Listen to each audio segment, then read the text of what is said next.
haut les cœurs aussi pour la mythologie, parce que notre dernière invitée fait souffler en cette rentrée sur la mythologie un vent de modernité et de féminisme en publiant Athéna et Pénélope, les deux premiers personnages, les deux premières héroïnes de cette nouvelle collection. Alors, Isabelle Pandazopoulos, qu'on voit apparaître, qu'on va bientôt entendre à l'écran, est enseignante de formation auprès de plusieurs clientèles en grande difficulté d'apprentissage et aussi des futurs enseignants. Ça, c'est pour son côté, pour son chapeau, j'allais dire, enseignement. Et du côté de son chapeau écriture, eh bien, elle a publié plusieurs romans dans la collection Scripto, dont le bouleversant roman La Décision en 2013. Aujourd'hui, elle vient nous parler mythologie, puisqu'elle a déjà fait paraître plusieurs romans autour de la mythologie. Elle continue à le faire, mais elle renouvelle le genre et j'ose dire qu'elle casse les codes. Bonjour Isabelle, bienvenue. Bonjour, vous m'entendez? Oui, on vous entend très bien et on vous voit, tout va bien. Merci beaucoup de vous joindre à nous pour nous parler d'Athéna et Pénélope, qui ont été des lectures absolument réjouissantes et édifiantes pour moi cet été quand j'ai découvert la mythologie racontée et vue d'un point de vue féminin. Et avant justement qu'on découvre Athéna et Pénélope, j'avais envie, Isabelle, de vous demander, et puis là peut-être que vous mettiez votre casquette d'enseignante, mais pour vous, quelle est l'importance de la mythologie dans une vie d'humain et dans un parcours d'apprentissage? Dans le fond, pourquoi on ne devrait jamais se passer de mythologie quand on grandit et même après? Alors en fait, moi j'ai vraiment découvert la mythologie tard, hein. J'en ai lu peu, j'ai lu beaucoup de contes et légendes quand j'étais enfant, mais j'ai vraiment découvert la mythologie grâce à mes élèves, avec un dispositif, parce que j'ai travaillé beaucoup avec des élèves en grande difficulté et je me suis rendu compte que ces histoires permettait à des élèves loin des apprentissages de mobiliser leurs connaissances, leurs désirs, leur envie d'apprendre. Alors pourquoi? Parce que il y a, je crois, représenté dans ces histoires toutes les questions fondamentales que se posent tous les êtres humains. Donc c'est des questions métaphysiques de la vie, de la mort, de la rivalité, des jalousies, de l'amour, qui permettent à chaque enfant de se projeter, parce que c'est à la fois très loin, parce que ce sont des héros lointains, des héros et des héroïnes lointains, et en même temps tout près, parce qu'il s'agit de l'intime. Alors ça, voilà pour la mise en bouche, j'allais dire, sur la mythologie. Et on le sait, mais on aime bien qu'on nous rappelle à quel point elle est fondatrice de notre réflexion aussi sur notre condition d'humain à tout âge. Et là, elle commence tôt, puisque Athéna et Pénélope s'adressent à des lecteurs, j'allais dire, des 9 ans pour les bons lecteurs, lectrices. Et donc, vous étiez déjà plongé dans la mythologie chez Gallimard avec d'autres récits, cette fois plus classiques, ou en tout cas racontés par les hommes. Et puis, boum, d'un seul coup, ce changement de paradigme renversant. Comment vous est venue l'idée de cette nouvelle collection? Oui, effectivement, j'avais adapté l'Odyssée pour les plus jeunes, et puis l'histoire d'Héraclès. Et en fait, dans une réunion où justement on travaillait sur l'adaptation de Jason avec deux éditeurs, subitement, je me suis dit, mais en fait, on n'a jamais raconté, bon voilà, on sait toutes et tous que l'histoire et la mythologie a toujours été, ouais, tous les contes ont été racontés par les hommes. Et je me suis dit: «Qu'est-ce que ça donnerait si on racontait ces mêmes histoires du point de vue des femmes?»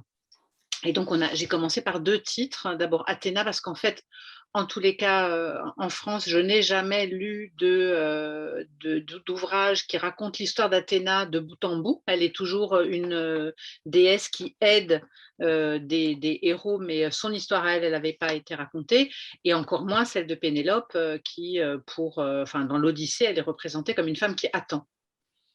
Alors, bon, d'abord, enfin, on y reviendra peut-être, mais quand même, et je pense que tout le monde l'aura déjà vu, la modernité et les illustrations dont vous disiez d'ailleurs, vous aviez déjà fait un premier salon et à quel point elles captaient Ah oui, j'ai été effectivement. impressionnée parce que vraiment ces illustrations très modernes. Alors moi, c'est pas du tout vers ça que je serais allée si c'était moi qui avais illustré.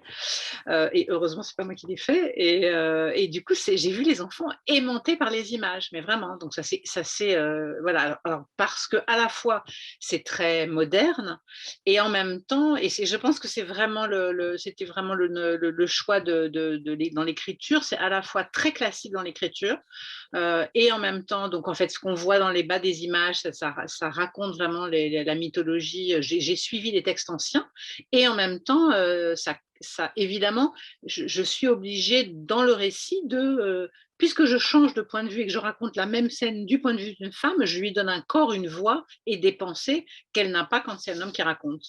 Ouais, alors les illustrations, juste un mot, sont réalisées par Gazol. Donc ça, c'est les illustrations couleurs de la couverture.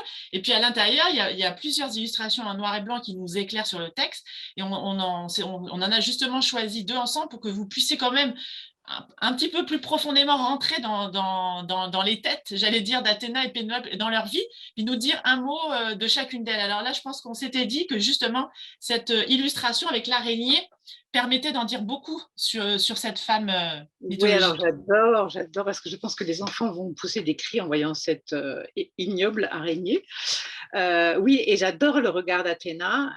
En fait, ce passage, c'est une réécriture d'un Métamorphose d'Ovide, où Athéna est en rivalité avec une jeune femme qui prétend comment tisser mieux qu'elle. Et du coup, et donc Athéna est obligée de faire la preuve que c'est elle la déesse, et donc d'être contre, elle va contre elle-même, hein, puisqu'en fait, elle a décidé d'être, c'est une déesse de la sagesse, de la raison, elle déteste la guerre, et en même temps, elle va se heurter à cette mortelle et la transformer en araignée. Et il y a du coup dans ce regard de cette Athéna, le trouble devant sa propre violence, la déception devant elle-même, devant ce qu'elle a fait, voilà, que je trouvais passionnant à mettre en scène, à raconter.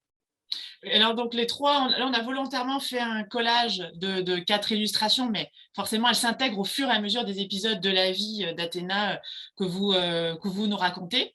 Et puis, pour Pénélope, on a choisi d'autres. Est-ce que vous pouvez nous dire un mot, notamment oh, d'ailleurs, peu importe, vous pouvez nous commenter celle qui vous inspire. Alors, je vais peut-être celle la plus grande, D'accord. qui raconte la rencontre entre Pénélope et Ulysse. Et donc, c'est une histoire que j'ai inventée parce qu'elle n'existe pas. Dans les textes anciens, la rencontre entre Pénélope et Ulysse n'existe pas, n'a pas été racontée. Or, j'ai imaginé que c'était forcément une très belle histoire d'amour, puisque cette femme attend l'homme qu'elle aime pendant 20 ans et se bat pour garder le pouvoir, et elle élève son fils et elle fait donc énormément de choses pour cet homme. Donc j'ai imaginé que forcément c'était une très belle histoire d'amour. Et qu'est-ce qu'elle pouvait… Donc quand elle tombe amoureuse de lui, alors que sa cousine Hélène est une femme qui est objet enfin, qui est l'objet d'une course. Elle va être le trophée d'une course, et celui qui gagnera la course qui aura le droit de l'épouser. J'ai pris plaisir à imaginer l'inverse, c'est-à-dire qu'une femme qui se dit mais qu'est-ce que je pourrais, comment je pourrais mettre cet homme à l'épreuve pour être sûre qu'il m'aime, et comment mettre un homme à l'épreuve pour comment faire en sorte qu'il soit héroïque. Et j'ai imaginé qu'elle lui demandait de se déguiser en femme pour lui prouver qu'il l'aime. Donc évidemment, il est horrifié. Et en même temps, c'est pas quelque chose que j'invente totalement, puisque c'est un des travaux d'Hercule, d'Héraclès, où il est obligé de se transformer en femme auprès d'Omphale, ce que je raconte un petit peu dans le livre. Donc en fait, c'est à la fois, je l'invente, cette histoire de rencontre, puisque ça n'a jamais été raconté, et en même temps, je m'appuie sur la mythologie telle qu'on nous la raconte peu finalement. Mmh. Et ce qui est intéressant, effectivement, c'est que les héroïnes n'interviennent pas juste un peu comme faire valoir dans certains épisodes racontés par les hommes, mais là, vraiment, on a la trace un petit peu de toute leur vie et de comment elles se sont construites et comment elles ont fait face à leur destin, en fait, parce elles avaient elles aussi un destin à vivre et à accepter. Oui, parce que finalement, les femmes dans la mythologie, elles sont soit passives, soit victime. Et là, par exemple, le prochain opus, ça va être Ariane, hein, et Ariane, c'est vraiment le prototype de la femme trahie et abandonnée par Thésée. Or, il y a des tas d'éléments d'abord qu'on ne raconte pas et qui sont pourtant racontés dans la mythologie grecque, mais surtout à partir du moment où j'étais dans le corps d'Ariane, eh ben, je ne pouvais pas la raconter comme une pauvre fille qui se fait voilà, larguer sur une île par un lâche. Mmh. Donc, alors, quand même pour terminer, quid des hommes? Alors, ils sont toujours présents, mais est-ce que donc vous nous dites effectivement qu'il y aura d'autres héroïnes que vous allez camper dans des futures aventures, des futurs livres. Est-ce que vous reviendrez à la mythologie racontée par les hommes ou finalement vous allez la raconter toujours du point de vue des femmes, mais comme vous dites, ils sont quand même présents dans les histoires?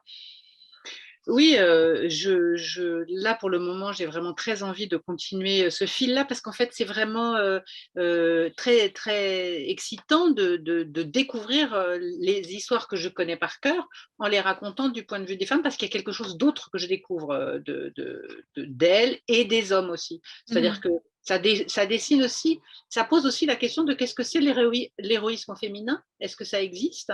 Quelles sont les valeurs que les femmes défendent?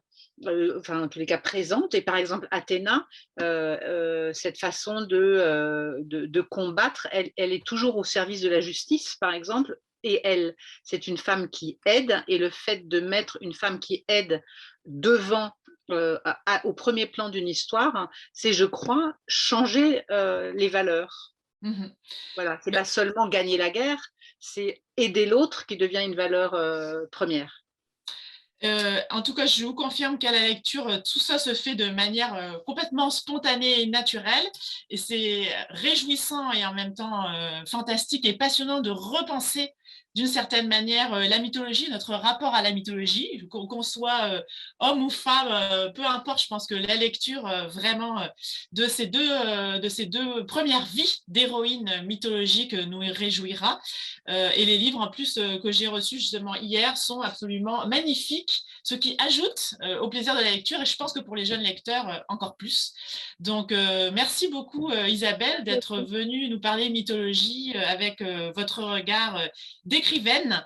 Et oui, ça m'a complètement bouleversée quand je les ai lus cet été sur ma liseuse sans savoir qui était cette Athéna et cette Pénélope, mais quand j'ai effectivement pris conscience que c'était toujours la mythologie, mais d'un point de vue féminin, c'était saisissant. Donc, je pense que ça va opérer et que j'ai hâte qu'on en reparle, y compris avec des jeunes lecteurs et des jeunes lectrices. Merci beaucoup. Merci Isabelle, et puis bon vent à Athéna et Pénélope avant de découvrir les autres héroïnes de la mythologie. Merci, au revoir. Au revoir.